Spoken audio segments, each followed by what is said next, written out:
Because a lot of these guys, they think that the problem is that their girlfriend or wife is not hot enough. And they're like, well, if she lost 20 pounds, they push her in that direction. And then she does it, potentially, and then he's still not happy. Then it's something else. It doesn't need to be at the level that guys think it needs to be with this artificial world of attractiveness in order to be attracted. Gigantic fake butts, huge fake eyelashes and all this stuff. It doesn't need to be at that. You want to be sensitized to the stimuli that you have so you can enjoy it more. Just like I used to fast every day until dinner. So I wouldn't eat breakfast or lunch, and around 5 o'clock, man, every dinner tastes so good. Yeah. I was like, I don't care what we're eating, it's just so good. Beyond the perfect we discover, through our flaws we complete each other.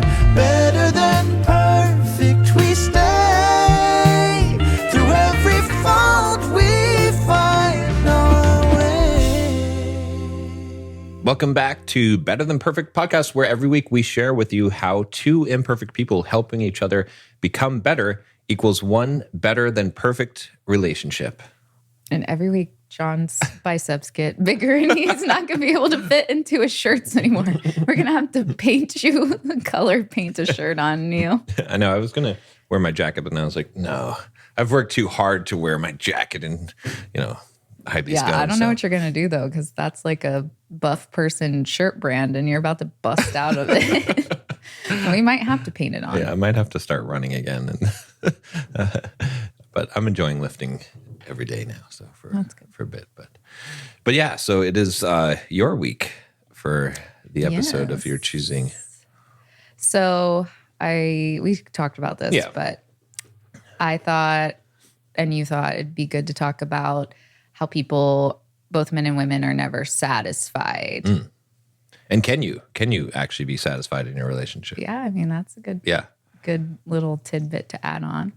Okay. I mean, we would obviously say yes, but we'll get more into that in the whole episode. So, I guess I want you to start because you've actually dealt with this a lot lately with some of the guys that you've been talking to. So, from a guy's perspective, what do you see as far as them never being satisfied? Which, I mean, most people can kind of guess where it probably is. Right. But you can dive into that part. Okay, yeah. Well, I mean, I'm starting some relationship coaching. So what we're kind of doing with the podcast for men, relationship coaching. And I've been talking to a lot of guys, obviously. And one of the things that's come up is sort of the problem that, and I think that, some of the guys have mentioned this problem. They're well-meaning.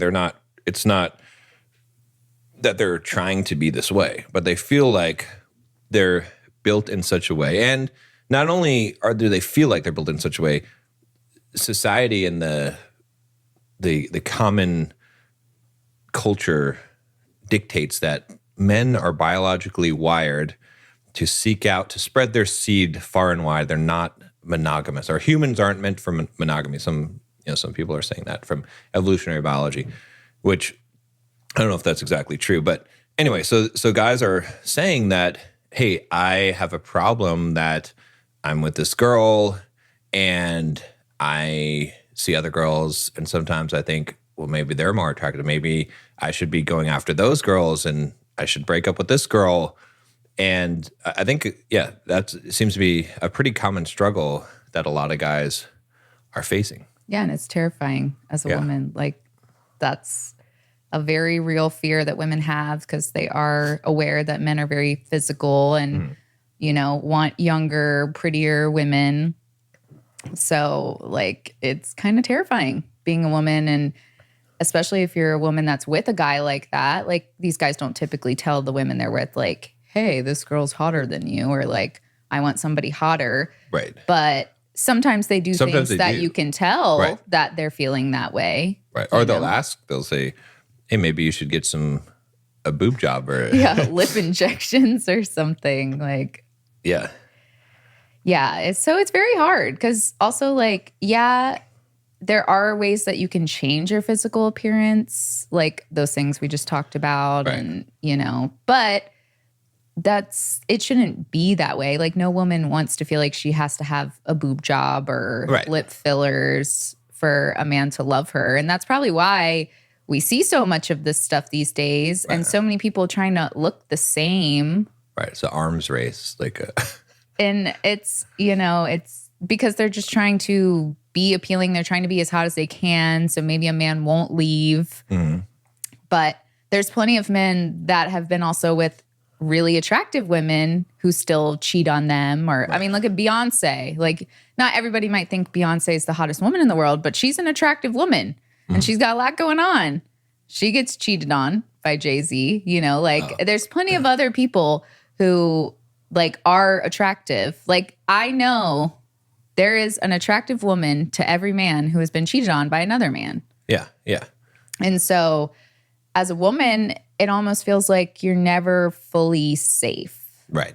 Because men are so physical that, you're like, okay, well, he likes me now, but he can get so desensitized to how I look because he sees me every day. And that's another thing too that I think men don't really process, is that when they are with a woman and they've lived with her and they see her when she has no makeup on, looking a mess, and when she's looking good, they've become normalized to that. But then they go out somewhere and they see this really hot woman and they don't realize they're seeing her at her prime a lot of the time. Right. Exactly. They're seeing her dolled up to the best of her ability, and they don't live with her, so they don't see when she doesn't have her makeup on and that she looks just like the woman that you're already with to some degree. Right. You know what I mean?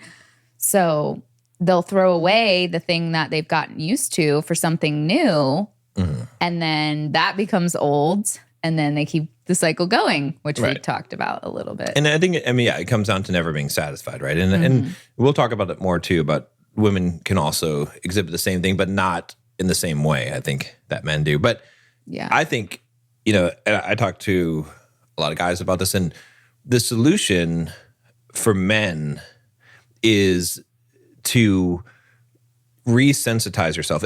Well, let me put it this way. Rather than talk about the solution, it's easier to talk about what causes the problem. Is this actually something that is biologically wired and that cannot be overcome, and you just have to deal with it as a man? And the answer is no. I don't believe that's true. I believe that biologically, yes, men are more wired in this way, right? I think that's true. Everyone knows this from experience, from, it'd be dumb to Everyone knows a guy. Yeah, right? And guys know this as well because you felt this, right? And women, it's not as much of a drive. It's, there's a different form of it that has less to do. Well, that has less to do with the physical attributes. Right. But for men, it would be more about a successful man, the status. I would think. Right. Yeah, or has a better job, has a better, I don't know, better status. Way of handling himself, more masculine maybe, those sort of attributes rather than physical. Yeah, my eye is... I ate habanero. And you touched your eye? Touched my eye, but it's okay. Should I sing the I will soldier through it, but just know I'm not crying, so... Unless I'm actually crying. It's bringing a tear to your eye. So, I think, talking about the men aspect of it, the problem is not the biological wiring, because that's not that difficult to overcome. The problem is desensitization. Desensitizing? Yeah, desensitization. Is that a word? That desensitization is the word I'm looking for. It's a very difficult word. So, but the problem is that, look, all right, when you, as a man, you go out into the world, right? You go on Instagram, butts. It's I love how that's your first thing. You know what I mean? That's what butts. Is, it's very hard to not, and then you go to the gym and it's yoga pants, just, how far can you stick the yoga pants up the ass crack? It's amazing. This is not normal, but it's become normalized, right? It has every single girl, you see their ass cheeks everywhere you go, not even just the gym now, because everyone wears yoga pants everywhere. So I'm just saying, this is the reality, right? There's rampant porn. It's easy to get, right? It's free, right? And then you've got photoshopped images, obviously, and influencers and all that, this kind of stuff. And so guys are constantly bombarded with images, right? And then even just the alterations that women make, right? They get dolled up. A lot of times now, you see women that have had all kinds of surgeries and stuff walking around. They all look kind of the same with the with the big lips and all the stuff and the hair extensions and the crazy eyelashes and all that stuff, right? Yeah. So what I'm saying is that guys see all this, and then it's sort of awakens that genetic programming, and so the counter to this is really, really simple. It's not that this is a problem that you just have to live with. It's that you don't look, that you cut as much of that out as possible, right? So, for example, unfollowing all your Instagram models that you follow, or people with their butts out. Right. Or even on the For You page, like you saw my For You page before, I was like, you do a thing on there to say, I don't want to see more of this, right? And then now, it doesn't show me any of that stuff, right? And if I go out somewhere and I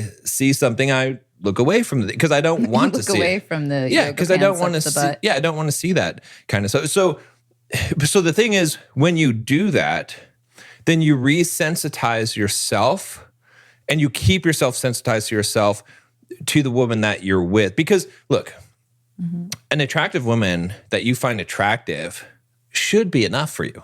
And you should continue to be attracted to her. The reason why it doesn't feel like enough is like, it's the same thing.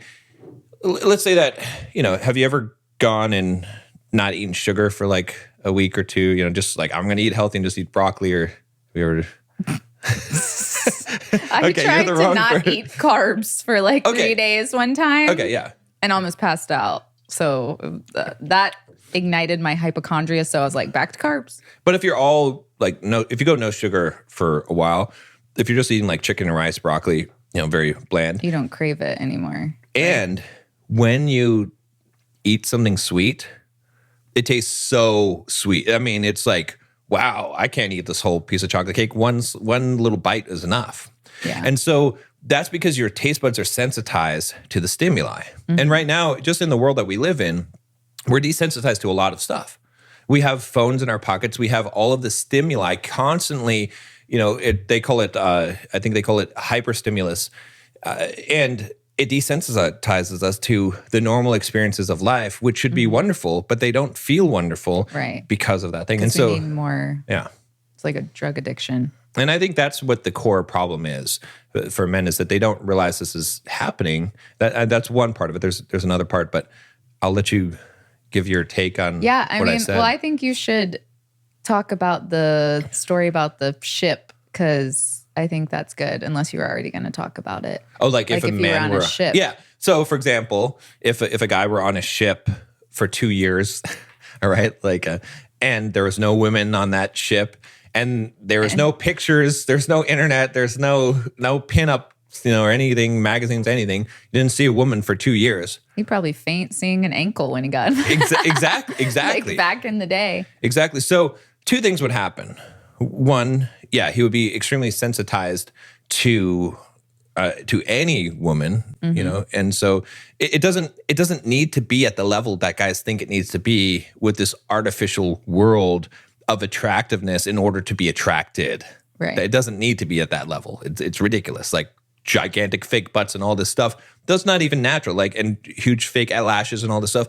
It doesn't need to be at that in order to be attractive. So he would be resensitized to what his sensitization should be. Maybe even less than that, because it's because he's been deprived. Right, because you would probably see some, if you think about it in a village or whatever, growing up in history, men would be in a tribe. There would be maybe 15, 20 women they see in their life, really. Like, you know what I'm saying? So, and then the second thing that would happen is that he would be appreciative of what he has. So he would enjoy the experience more of what he has. So it's almost like even a selfish thing, right? Because as a man, as a person, you want to be sensitized to the stimuli that you have so you can enjoy it more. Just like, hey, everybody should appreciate what they have.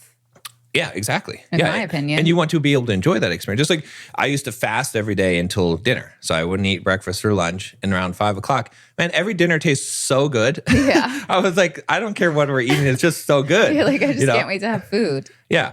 And so having that desensitization that we have now ruins all the experiences for us.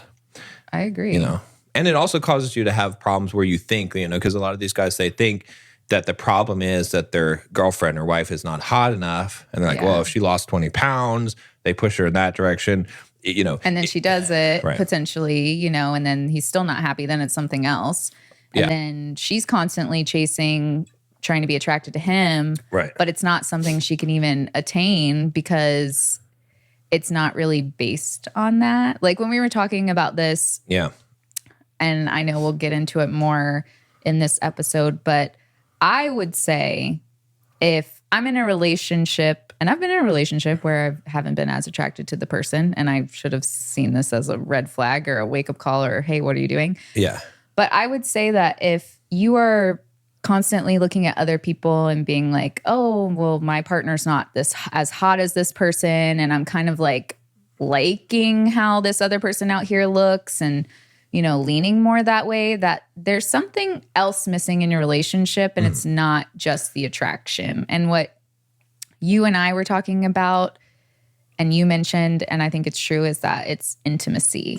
It's this connection with the person that brings you more than just what they can physically. So you're more attracted to them for more than the physical things. Right. And when you have that, like what you and I have, there's like nothing that can penetrate that. And we've been together every day basically for 3 years. Yeah.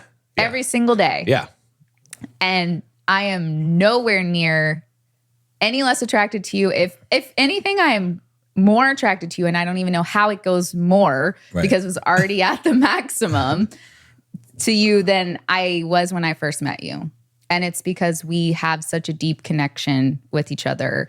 And like nobody could make me like tempted to leave this situation. And like I don't have any celebrity crushes, but I would say even the celebrity crushes I used to have could knock on my door and be like, I'll give you everything you want. And I'd be like, absolutely not. Right. And I've never felt that way. It's going to sound like I'm just making this up. I'm just saying a bunch of whatever, but it's 100% true. And I'm sitting here telling you that I did used to look at other people when I was in other relationships and try to look. We were talking about this before we started recording, but I would try to look available, but I would never be unfaithful. That's the thing is like, I wasn't looking for somebody to like cheat on my boyfriend at the time with, but I did want to hold his hand less. Like I didn't want to look connected to this person because I felt like I was out of their league and that's horrible. But you know what? I'm telling you the horrible part so that you'll believe the part that I'm telling you that seems less believable is that you can find a person that you are so attracted to and so connected to that almost everybody else in the whole world disappears to some extent. Like they're still there, but it's almost like they're NPCs, just like, you know, faceless people or something. Like you don't notice them. You're not like, oh, that guy's hot or that girl's hot. You're just like, there's a person. Yeah. Yeah. And I feel exactly the same way. And it's like, and I think, you know, like you said before, maybe, you know, if you're making yourself available in a relationship, it's not like you're going to be unfaithful, but maybe if the celebrity crush does show up at your door, you'd be like, okay, we're breaking up because I'm going with this person now. It would be more tempting. Right. Just like these guys who are like getting more and more tempted by these women.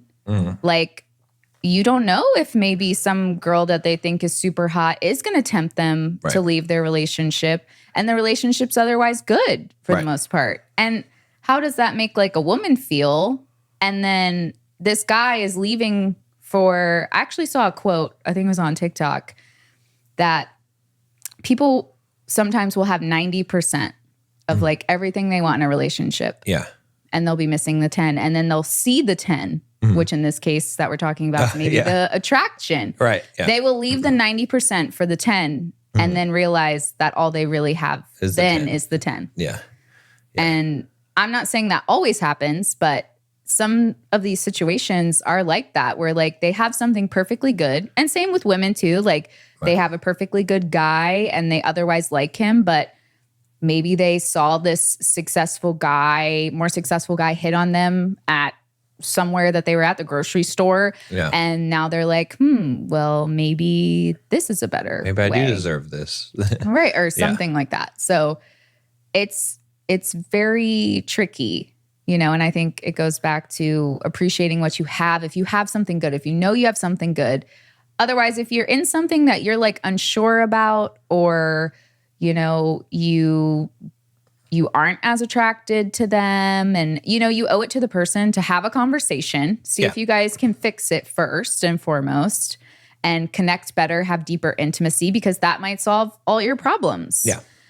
If that doesn't work, then it's time to reevaluate the relationship and potentially end it. Yeah. In my opinion. Yeah. And I agree. And it does, I think it does come down to the intimacy, is what people don't realize, is that if you have that depth of level of intimacy, then you're not interested, you're not looking for somewhere. Well, and here's the thing to think about with this, right? Because they're kind of connected, right? Mm-hmm. So if you are in a position, you're in your relationship now, and if that perfect person, like I can say as a guy, is like the most attractive woman you ever seen, came along, and you would leave your relationship for that person, whatever it is, for females as well, with the, you know, the perfect guy or whatever, then there's two things that are going to happen here, right? So one, it means that you are lacking the intimacy, first of all, because you should be with a person that you'd be like, it doesn't mean that you even would be with them forever. I mean, your relationship could change, but if you're with them in this moment, you should be like, nothing could take me away. There's no other person that could come, you know, because if you don't have that, then you do have a lack of intimacy. Yeah. But also it's cyclic, because if you are doing that, if you're out there looking and you're thinking that someone else could come along that's better, then it prevents you from having intimacy. You get what I'm saying? Right. Because you're not as attached to that person because you're keeping yourself available in some degree for something better to come along.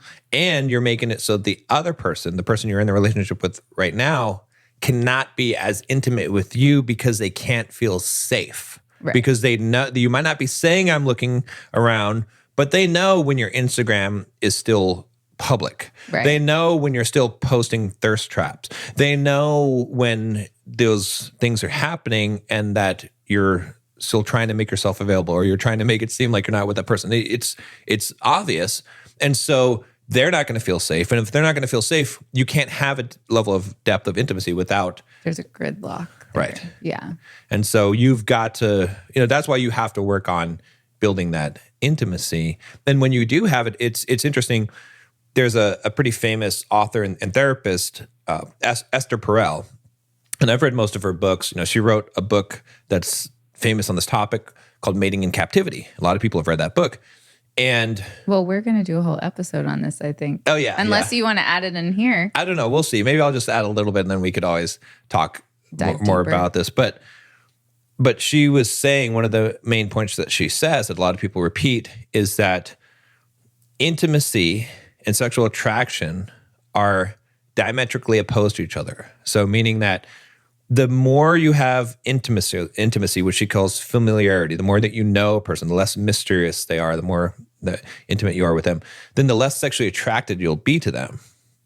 And I think a lot of people operate from, and I think at a certain level of depth, that is true. Mm-hmm. And I think a lot of people would say that's true. You know, I won't dive into it because we could do a whole episode on, but I think it's related to when you're still in a validation seeking phase of relationship. But I think there's another side to it, which is when you push through to a deeper level of depth of intimacy, the relationship between intimacy and sexual desire swaps. So now, instead of being diametrically opposed, they become correlated. So they're related. So the deeper the intimacy goes, the more that the sexual attraction goes. But it requires you to reach a depth level where that crossover occurs. And most people don't reach that. It's a level too that you're attracted to the person for more than the physical when you get that level of intimacy. And so if for some reason you lost a bit of the physical attractiveness, you're still very attracted to that person because of the connection you guys have and who that person actually is. Right. But yeah, we'll have to do a more, because I think intimacy is a very important part of relationships, and I think it does deserve its own whole episode because it's a lot to, get into. And so many people have such a shallow relationship. And I think to speak to the point, we were talking about this a little bit too on the way over, and I don't know if the good example, but I was saying, who's a famous guitarist? You said Van Halen. I said Van Halen, but maybe it's more... What about like Slash? Slash. Okay, Slash. I mean, that's kind of old, but okay, well... I mean, I feel like he's very noticeable with his hair and the hat. So Slash, let's take Slash, right? All right. If you got Slash's guitar, right? You would be like, you would think it is beautiful. Not because it might be dinged up. It might not be in the best condition. It might have some stickers on it. I mean, it's seen some wear and tear. But if you were to get it, you'd be like, this is the most beautiful guitar I've ever seen because it's Slash's guitar. Right. When you have a level of love and intimacy for your partner, that you love them so much and you have such intimate connection, you're attracted to their body because it's their body. Right. Which no is, matter what it looks like. Right. Which it might look like a new guitar and it might look like a guitar with some I'm not saying that it doesn't have to look, or it can't look good. I'm just saying that that's the level of, it's the same kind of relationship in the sense that it's not about the guitar. It's about the fact that Slash, it's his guitar. He owned that guitar. That's why it's a collector's piece. That's why. And that's why you care about it. Right. Yeah. And so I think that's the thing that a lot of people miss, and because they've never experienced it, so they don't realize that that's possible. A lot of people don't experience it. And that's why that book that you're talking about, The Mating in Captivity, is so popular, because that is a lot of people's reality. But at the same time, that's why we started this podcast, because it's not the only reality. And exactly. Not to sound like conceited, but we want people to experience what we have and the connection we have and the appreciation and the love and the respect and the intimacy and all of those things, because everybody should be in a relationship and be like, I am so fulfilled. I'm 100% fulfilled. I'm not looking for anything else. Right. I appreciate what I have. And that's why we started this whole thing to begin with. Exactly, yeah. But it is possible. I know, too, that even back when I was single, if I watched something like this, I'd be like, yeah, okay. But, when you do experience it, you realize that a lot of the cliche things that people say are actually true. Yeah. And so, if people don't give up hope, I feel like they can really achieve the things that we talk about, especially this, and some of that might be like men not tempting themselves by following other women or actively looking up like other women so that they feel like, oh, well, I could have a woman like this, and women, appreciating the good man that she has and not being like, oh, well, what if I could get this other more successful guy or this guy who looks like this or, something else. Like, it all boils down to increasing your intimacy and having deep and meaningful conversations. And if that doesn't bring you what you want, then leaving the situation. Yeah, absolutely. Yeah. Yeah. And I think another element of it that I was talking to one of the guys about that I was coaching was the idea of, I mean, a lot of it comes down to romance, which, I mean, that can also be another topic for a podcast, because just what that is and how, how can guys actually learn that? Romance is complicated. It is complicated. But I was talking about how, maybe like the seducers, like Don Juan, or what's it? I can't think of the other one, but some of the famous seducers are. I don't know. Yeah. But how kind of their approach with women is almost like they're looking at a woman, like the woman that they're with at the time of their obsession. And maybe they're womanizers and they're they're moving from woman to woman. But at the time, they're obsessed with the one woman. And they make her feel like she's the only woman in the world. And yeah, maybe she knows that this guy is just a seducer or whatever, but she appreciates his focused attention because he's treating her like she's a work of art, like a masterpiece that he must study and know every detail of and explore. And that, like, having that kind of mind, see, that's such a different mindset than it's being a connoisseur, right? If I go to a restaurant, if I go to Golden Corral, okay, and I go to the buffet, and I'm like, oh, get some mashed potatoes, have some meatloaf. It's like, you know what I mean? I'm just shoveling food in my mouth, okay? I don't know what any of that stuff tastes like.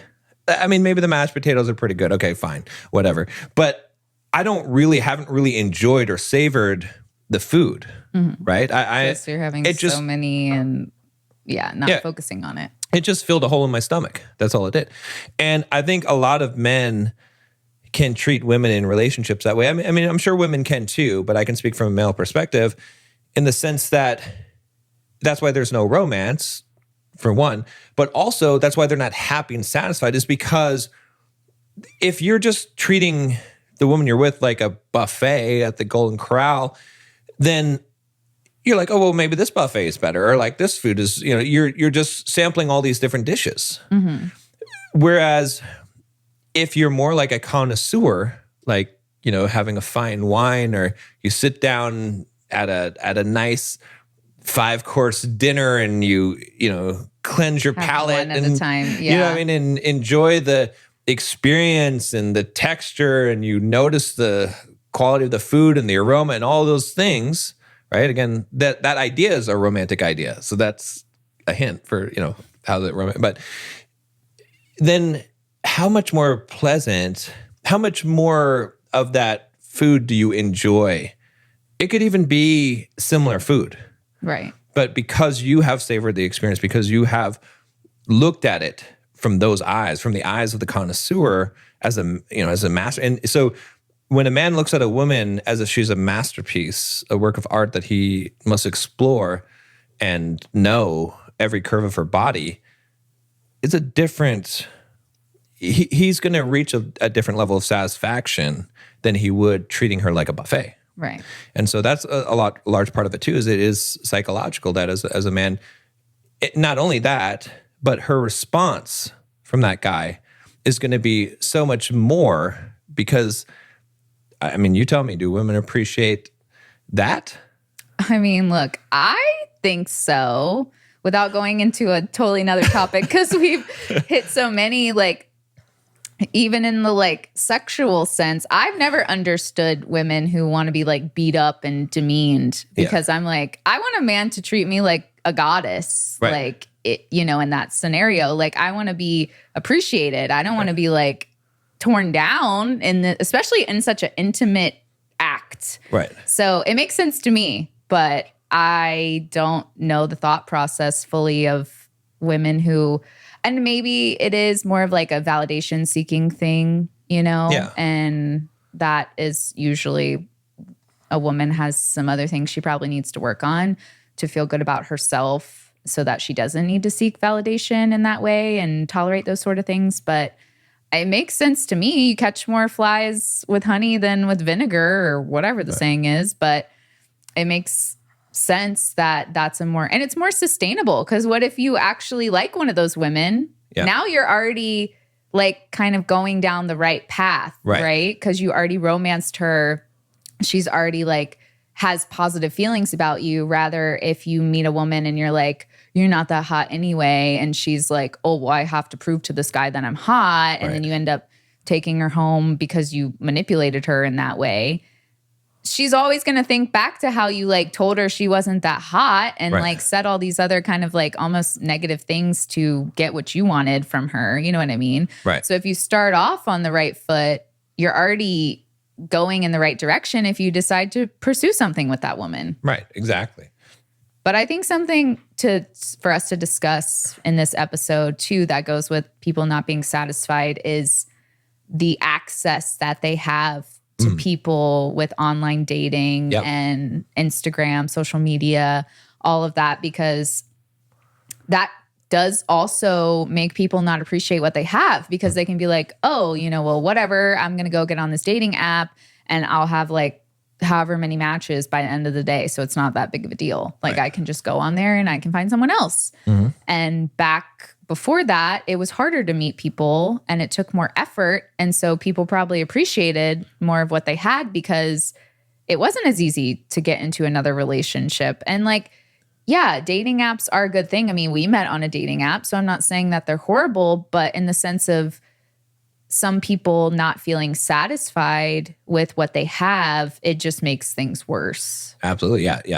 It's funny because that's exactly what I was going to talk about next. Is well, we're so connected that I can just read your mind. The disposable culture that we live in, where people are disposable, right? So much of society is like that today, where it's like, oh, even the friendships that we have, and we're Facebook friends, we have, it's like they're not really have any depth to them, and so you can just toss people out. I mean, we talked about in the last episode about the oneness, or I think it was the last episode, and how, I mean, that is the same idea. It's like when you're becoming one, you're not treating a person as a disposable. It's like, well, if you don't suit my needs anymore, like chopping off half of you. If you become one, it's like if you're going to dispose of that person, you have to cut yourself in half. Right. And I think the thing about it too is it's like the reason why so many people are in shallow relationships is because if you treat people as disposable, you're never going to get to the depth. You can't get deep enough. Yeah. Yeah. Because it takes work to work through the issues in love with respect to get down to the core. And it's easier to dispose of people if you're not fully in, if you're 1 foot in the door and 1 foot out. Right. And I mean, that kind of goes back to people living basically as two individuals under one roof. That's almost living 1 foot in and 1 foot out when you get married or whatnot. It's like you have to be all in, because then you'll actually work on the relationship. You'll appreciate it. But yeah, with the dating apps and all that stuff, social media, people are just so quick to throw somebody away. And I'm not saying that like it's bad to like break up if you feel like it's not a good relationship for you. But if you feel like you basically have everything and you can look at a person and be like, I would marry them. Yeah. And you can talk to them and you can work things out, then like there's no reason to throw that away, especially I feel like in the sense of like men for something physical, because that's going to fade. Right. Exactly. That's the other part of it. Well, one of the guys asked me, he was like, I don't know, like when does it wear off and you were going to want a different girl because this girl is not as attractive to you anymore because of time. And I was like, you're thinking, because he's like, it's like around 3 years or so, and then the attraction starts to fade. And then I was like, look, you're talking about, let's say that you're in a 5-year relationship. Well, let's say that you meet a girl when she's 30 and now she's 35. She's going to have aged in 5 years. It's not just it wore off because it's not new anymore. You know what I'm saying? Right. That's what he was thinking. I was like, what happens in 10 years when she goes from 30 to 40? I was like, you can't base it off of that. You can't think of it that way. Well, and him already thinking that way is so damaging to the relationship. Being like, so what do I do when she stops being attractive? It's like, you're going to stop being attracted to her in some degree because you think that way. Right. So it's like shooting yourself in the foot. Yeah, and who wants to have, I mean, again, it comes back to the oneness and the security, which is required for the intimacy, because it does put you at this gridlock, is it's like, if you can't provide your partner with the safety that you're going to love them no matter what and be attracted to them no matter what, then how can they provide you with that safety? And then now if you're both like, well, I can't put myself in the vulnerable position of being like, I will love you and be attracted to you no matter what. And what if they don't feel the same way? And now, you can't have that level of intimacy. It's conditional love. Right. Like if I'm not attracted to you, I can't be the person that I want to be, is basically what he's saying. Yeah. Like, and what am I supposed to do? Like if he's saying he can't be attracted to her because it's diminished, how does he think he can rebuild that? Right. It sounds like his only option he thinks is to find somebody else. Right. But he literally just said that after like the 3-year mark, it goes away. So is this why men like also stay single a lot of the time. So then they couldn't date somebody for like 3 years, throw them away, and then get someone new. And then it gets old, and then he throws them away and gets a new person and continues this cycle. Yeah. Because I do feel like it's men who typically would do that more. You do see men that are more like perpetually single men. Yeah. Than perpetually single women, because most women want to be in a relationship. And, they're not just like, oh, well, I'll get bored of a guy in 3 years, so I'll just date a guy for 3 years and then get a new one, more successful. Well, and it's harder for women too, because we do get older and men value youth, but it's like, what?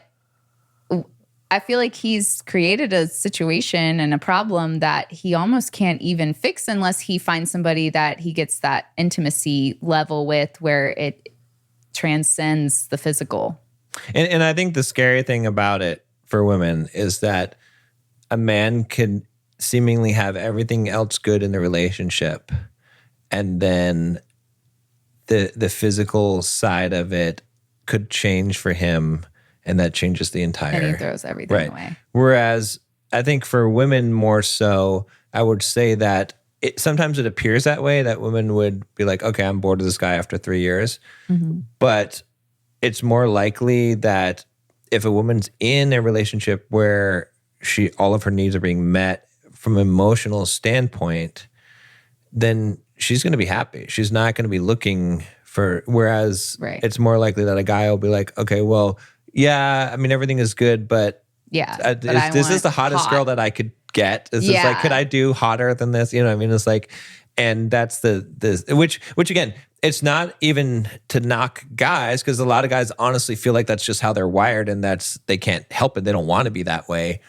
But there are things that he can do, like you said, that, can prevent that from happening. Yeah. Yeah. And reaching that level of intimacy that I feel like guys really don't understand intimacy, and maybe they'll read a book like that Esther one that you were talking about, and then they're like, oh, well, I'd rather have desire over intimacy. So then they don't even want to work on intimacy because they're like, I'd rather have the sexual part. Right. And then that's why they're also searching for the hotness, the attraction. Right. But it ends up being like the desire. You can have the desire with the intimacy, which we'll have to do a whole episode on, like we talked about, but they would rather choose the desire. And so that's why they're so like, well, everything's good, but this isn't the hottest girl. And like you were talking about when we kind of discussed this a little bit, is that how does he even think it's going to be that much better with a hotter girl? Like the desire might actually be less because if she feels like she's out of your league, she might not treat you very well. That's true. Exactly. So it's like they think that that's going to fix all their problems or give them all the things that they want. And sometimes they're wrong. I mean, I'm not saying that maybe it is better for them. I don't know. But I know that not all the time it's going to be better, because I'm sure there's some women out there who aren't going to like treat them the way that the woman he left treats him. And it's not going to be markedly different. I think for some reason guys have it in their head that it's going to be markedly different if this woman that you rate as a 7 versus a woman you rate as a 9. First of all, when the light two levels really that when much the light of a when the lights go out, it's, oh my gosh. But then even if the lights are on, when your face is that close, I mean, I'm just saying, like, you're like, you can't see anyway. It's just, you think that, it's not like she's gonna have a magical vagina. Like, that's what I guess they think. It's like, it's still gonna be a very similar experience. You know what I'm saying? So, I mean, I get it, but at the same time, it's like, if you really, really think about this, you think that it's gonna be so much better than what it is actually gonna be. And then you're going to become sensitized to that anyway. So that'll become the new normal. So, you might as well just have the normal that is good than try to think that, that you have to up it so many levels. But since you were actually talking, this thing came into my mind. Do they even want the hot girl for who she is, or for what it makes him appear? And that's another piece of it. Because it sounds like he wants her more as a trophy. Right. Like, I want to get the hottest woman I could get. Right. Not, I want to get the most amazing, kind woman who treats me like a king and is just amazing.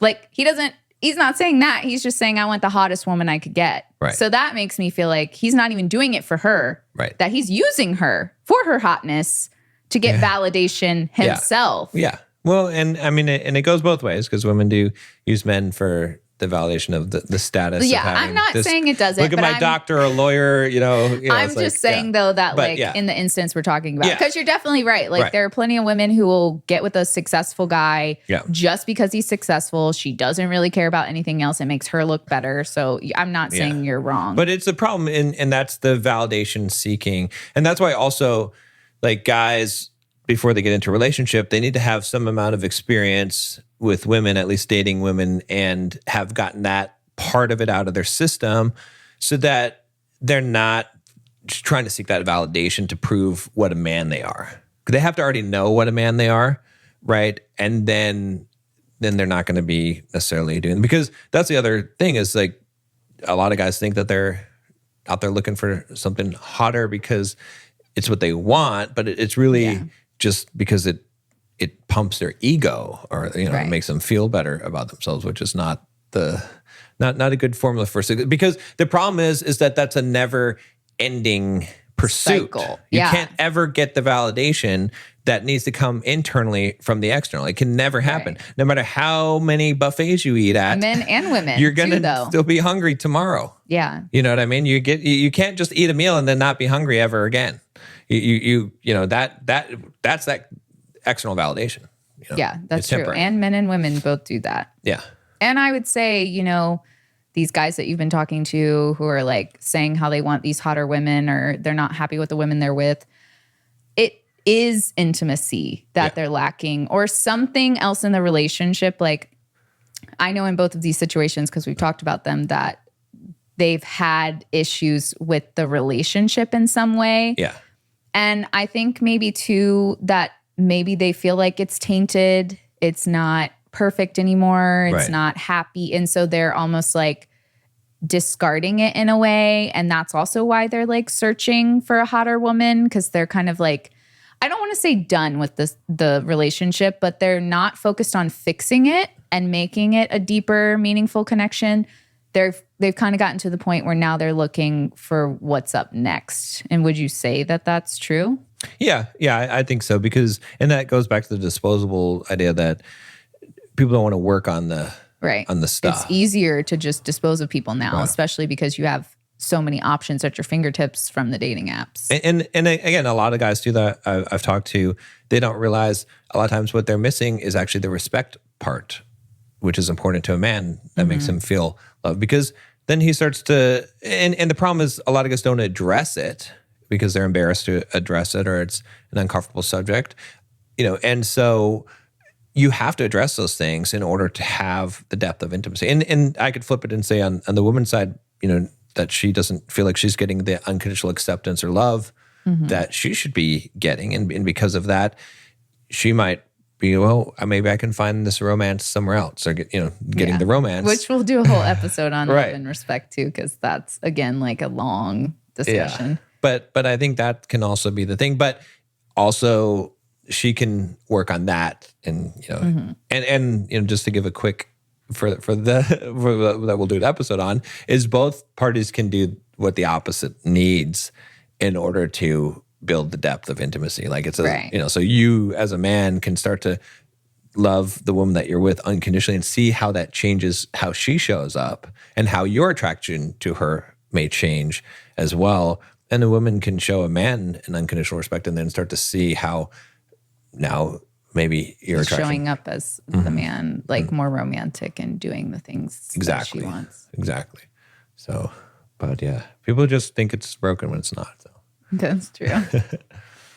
Well, I think I don't know if you've got anything else on the subject, but unsatisfied people. I mean, I feel like we kind of hit the nail on the head, because it's usually people who are in a good relationship, but something's lacking. And I do think what's lacking is the intimacy and the connection with their partner, because I feel like when people are unsatisfied, it's like the relationship's not necessarily bad. Like it could work, but there's something keeping it from working, and they just don't know that it's a deeper connection. And both of the people are at a gridlock a lot of the time too. And like you said, if you guys give each other what each other needs unconditionally, normally that can get you out of a lot of situations. And keep yourself out of temptation's way. Right. And, and I talked about it for men, like cover your eyes, like don't look at the stuff. Avert your eyes. But it's also for women too, because women can be influenced by TikTok and Instagram